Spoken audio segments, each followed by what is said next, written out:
Chapter ke-12 dengan judul Trik. Bang, bang, bang, bung, debak, gedebuk, suara pukulan terdengar. Meskipun bisnis ini dijalankan oleh orang biasa, mereka saat ini menunjukkan semangat juang yang kuat yang membuat orang lain terperangah. Pedagang-pedagang ini kurang lebih melakukan hal apa saja demi uang dan pada umumnya dibenci oleh orang lain. Dan sekarang ketika mereka diberi kesempatan untuk melepaskan stres mereka, bagaimana mungkin mereka bersikap lunak? Ini terutama berlaku untuk pelayan toko beras Bos He. Dengan tas kain di tangannya, dia tanpa henti memukuli para pria. Selain itu, dengan begitu banyak orang yang memukuli orang-orang ini, mereka tidak dapat mengidentifikasi siapa yang memukul mereka. Jadi orang-orang ini tidak perlu khawatir tentang konsekuensinya. Ada ketakutan dalam jumlah.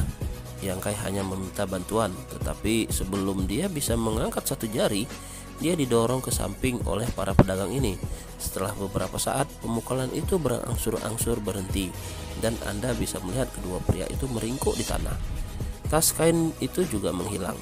Melihat laki-laki itu, hati Sumu berteriak kesakitan dan kakinya mulai kram karena para lelaki itu dipukuli berdarah dan wajah mereka bengkak. Bahkan ibu mereka pun tidak akan bisa mengenali mereka. Situasi ini hanya terjadi karena para pria tidak memiliki kekuatan yang cukup untuk melindungi diri mereka sendiri. Meskipun mereka memiliki pedang, orang bisa melihat bahwa itu hanyalah untuk hiasan.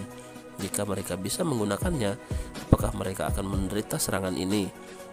Meskipun di sisi lain, bagaimana para ahli bisa membungkuk begitu rendah untuk melakukan tindakan tercela seperti itu?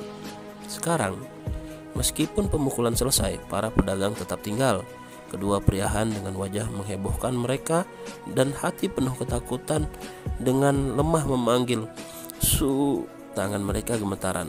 Sayangnya, ekspresi Sumu berubah dan dia berseru dengan nyaring. Su apa? Kau ingin tuan muda ini memberimu tulang pucat? Karena namanya Su, memainkan kata-kata dengan arti namanya, jadi permainan kata ya. Melihat ini, Yang Kai tersenyum dan menyatakan, kalian semua bajingan. Saya tidak tahu ada berapa banyak orang lain yang telah Anda jebak, tetapi ini sangat membenci. Kata-katanya sangat berlebihan, tetapi bagi para pedagang yang hadir, ini sepertinya kebenaran. Pelayan yang sebelumnya memegang pertikaian tas kain, kau sampah, Anda benar-benar berani bertindak sombong di tempat nasi ini.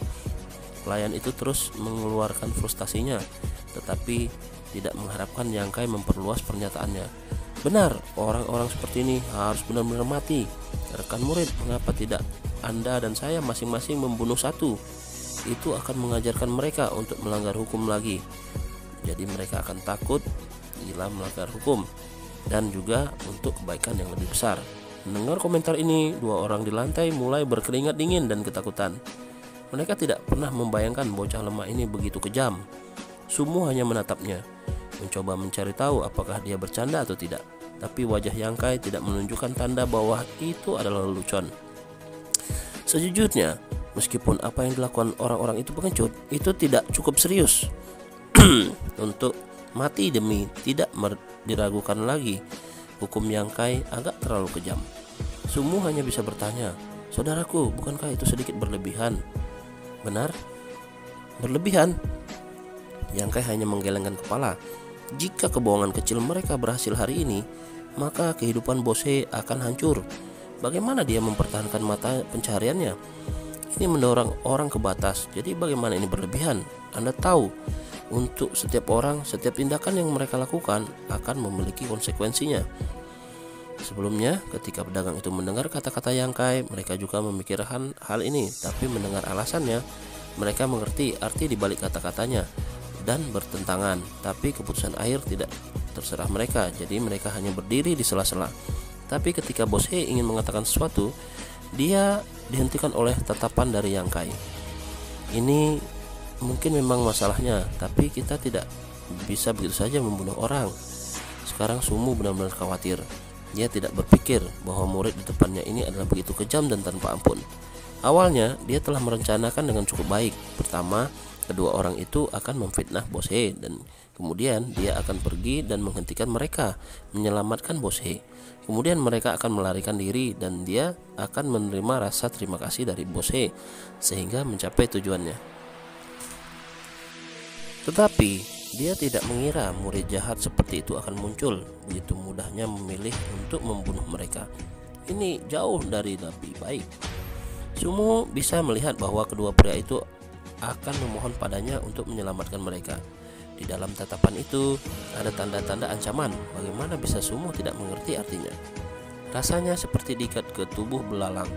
Jika kita menderita akhir yang tragis, maka Anda tidak akan keluar tanpa cedera. Itulah artinya. Pada saat itu Yang Kai berkata, "Saudaraku, tidak ada metode lain. Melalui pengalaman saya, membunuh adalah hal yang wajar. Mungkinkah Anda belum membunuh sebelumnya?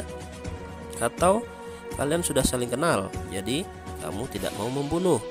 Pernyataan ini membuat hati Sumu melompat ke tenggorokannya. Berbalik untuk melihat Yang Kai dan menemukan senyum nakal. "Saudaraku, apa maksudmu?" Dengan wajah dingin dia bertanya, sambil berpikir apakah Yang Kai melihatnya atau tidak. Dia belum mengungkapkan petunjuk, tapi bagaimana dia bisa tahu? Apa yang tidak dia ketahui adalah bahwa Yang Kai tahu rencana murninya, karena kebetulan jika tidak, dia juga akan dibodohi. Bos dia juga pintar. Dia mengerti arti tersembunyi dalam kata-kata Yang Kai dan bertanya kepada Sumu, "Adik, apa lagu yang kamu nyanyikan?" Yang Kai telah mengungkapkan sebagian warna ahli Sumu. Yang Kai telah mengungkapkan sebagai warna asli Sumu. Bagaimana mungkin Bos He tidak bisa melihat? Yang Kai hanya menggelengkan kepalanya. Dia tidak menunjukkan sesuatu yang khusus, tapi hanya terus menatap Sumu. "Saudaraku, saya pikir Anda adalah orang yang berani, tetapi Anda ragu-ragu. Jangan khawatir, saya di sini untuk menemani Anda dan penduduk desa juga. Jadi apa yang kamu takutkan?" "Apa yang saya takutkan?" Sumu tertawa keras, seolah meyakinkan dirinya sendiri. Dia berkata, "Apa yang aku takutkan? Bukankah itu hanya membunuh seorang? Siapa yang belum membunuh sebelumnya?" Sepertinya dia tidak mau mengakui bahwa dia belum membunuh sebelumnya di depan Yang Kai. Pada akhirnya watak orang ini mengejutkannya. Sumu belum mundur dari tantangan. Sumu kemudian mengarahkan niat dingin dan kejam ke arah orang-orang yang terbaring di tanah. Melihat ke mata pemuda itu, kedua pria ini tahu bahwa mereka sudah selesai. Babak ini mereka digunakan untuk terlalu menyeluruh. "Saudaraku, mari kita lakukan." Yang Kai terus menuangkan minyak ke atas nyala api. Bernafas dalam, Sumu perlahan mengangguk. Melihat ini terjadi, kedua pria itu segera tahu bahwa akhir mereka sudah dekat. Jadi bagaimana mereka bisa bertahan tanpa melakukan apapun? Melompat, mereka menunjuk ke arah Sumu menyatakan, "Sumu, kau bajingan pengkhianat. Anda meminta bantuan kepada saudara-saudara kami untuk memfitnah bos dia agar Anda bisa datang untuk menyelamatkan dan menjadi pahlawan. Tapi bagaimana Anda membayar kami? Tidak hanya kita dipukuli seperti babi, sekarang kita harus mati untuk kejahatanmu. Anda benar-benar sampah." "Kamu bohong." Mendengar rencananya terungkap, Sumu sangat marah.